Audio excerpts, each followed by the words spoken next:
12ই জানুয়ারি অর্থাৎ স্বামী বিবেকানন্দর জন্মদিনে সারা ভারতবর্ষ জুড়ে যুব দিবস পালন করা হয়, যাতে স্বামীজির আদর্শ আর বিচারধারা দিয়ে আজকের সমাজের যুবকদের সঠিক পথে পরিচালনা করা যায়। যদি আপনি স্বামীজির ছবিকে ভালো করে লক্ষ্য করেন, তাহলে দেখতে পাবেন স্বামীজির চোখে কত তেজ আর মুখে কত দীপ্তি। স্বামীজিকে কখনো বৃদ্ধ মনে হয় না। স্বামীজিকে সবসময় এক তেজময় ও শক্তিতে ভরপুর যুবক বলে মনে হয়। স্বামীজির ওই তেজ আর দীপ্তি আজ আমাদের যুবকদের দরকার। তাহলেই স্বামীজির সবচেয়ে বড় স্বপ্ন অর্থাৎ আমাদের মাতৃভূমি ভারতবর্ষকে আবার আমরা শ্রেষ্ঠ বানাতে পারবো। তাই আসুন আজকের এই যুব দিবসে স্বামীজিকে শত শত প্রণাম করি আর তার আদর্শকে আমাদের হৃদয়ে গেঁথে রাখি। 30শে জুলাই 1893 সালে স্বামীজি শিকাগো শহরে এসে উপস্থিত হলেন। এসেই জানতে পারলেন ধর্ম মহাসভা হতে তখনও 1 মাস বাকি আছে। আর তার থেকেও বড় কথা হলো, ধর্ম মহাসভায় কোনো ধর্মের প্রতিনিধি রূপে বক্তৃতা দেওয়ার জন্যে উপযুক্ত পরিচয়পত্র লাগবে, যেটা স্বামীজির কাছে তখন ছিল না। স্বামীজির মন প্রায় ভেঙে গিয়েছিল। তখনই স্বামীজির সাথে পরিচয় হয় সেখানকারই এক অধ্যাপক ডক্টর রাইটের সাথে। ডক্টর রাইট স্বামীজির গুণে খুবই মুগ্ধ হয়েছিলেন। স্বামীজি যখন বললেন তার কাছে উপযুক্ত পরিচয়পত্র নেই, তখন ডক্টর রাইট বলেছিলেন, আপনার কাছে পরিচয়পত্র চাওয়া আর সূর্যকে তার কিরণ বিকিরণের কি অধিকার আছে জিজ্ঞাসা করা একই কথা।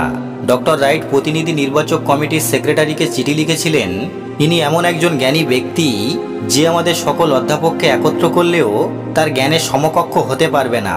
ডক্টর রাইটই স্বামীজির পরিচয়পত্র পাইয়ে দিতে সাহায্য করেছিলেন। একদিন কেশবচন্দ্র সেন, বিজয়কৃষ্ণ গোস্বামী এবং নরেন অর্থাৎ স্বামীজি শ্রীরামকৃষ্ণদেবের সম্মুখে বসেছিলেন। শ্রীরামকৃষ্ণদেব ভাবমুখে সকলকে খুবই স্নেহের সাথে নিরীক্ষণ করছিলেন। সভা ভাঙার পর তিনি বলেছিলেন, দেখলাম কেশব যেরকম একটা শক্তির উৎকর্ষে জগৎ বিখ্যাত হয়েছে, দেখলাম নরেনের ভিতর ওই রকম 18টা শক্তি পূর্ণ মাত্রায় বিদ্যমান আছে। আবার দেখলাম কেশব ও বিজয়ের অন্তর দীপশিখার মতো জ্ঞান আলোকে উজ্জ্বল রয়েছে।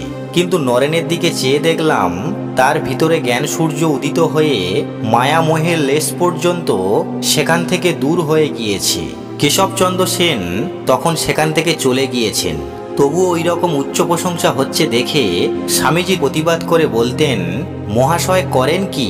লোকে এরকম কথা শুনে আপনাকে উন্মাদ বলে ভাববে। একদিন গিরিশ ঘোষ ও স্বামীজি একটি বৃক্ষের তলায় ধ্যান করতে বসলেন, কিন্তু মশার উৎপাতে গিরিশবাবুর মন স্থির করা অসম্ভব হয়ে পড়েছিল।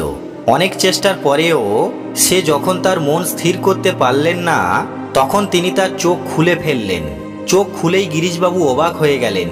তিনি দেখলেন স্বামীজি ধ্যানে মগ্ন, যদিও তার দেহে এত মশা বসেছে যেন মনে হয় স্বামীজির সমস্ত দেহ কালো কম্বলে ঢাকা।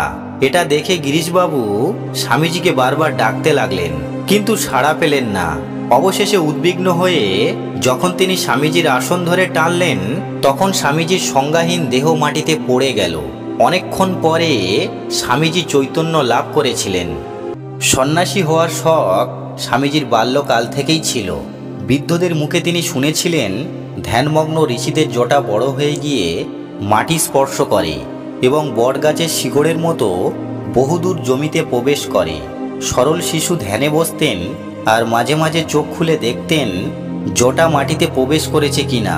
যখন দেখতেন জটা মাটিতে প্রবেশ করেনি, তখন ছুটে গিয়ে মাকে বলতেন, কই ধ্যান তো করলাম, জটা কোথায় হলো? মা আশ্বাস দিতেন, 1-8 ঘন্টায় বা একদিনে হয় না, অনেক দিন সময় লাগে, তারপর জটা মাটিতে প্রবেশ করে।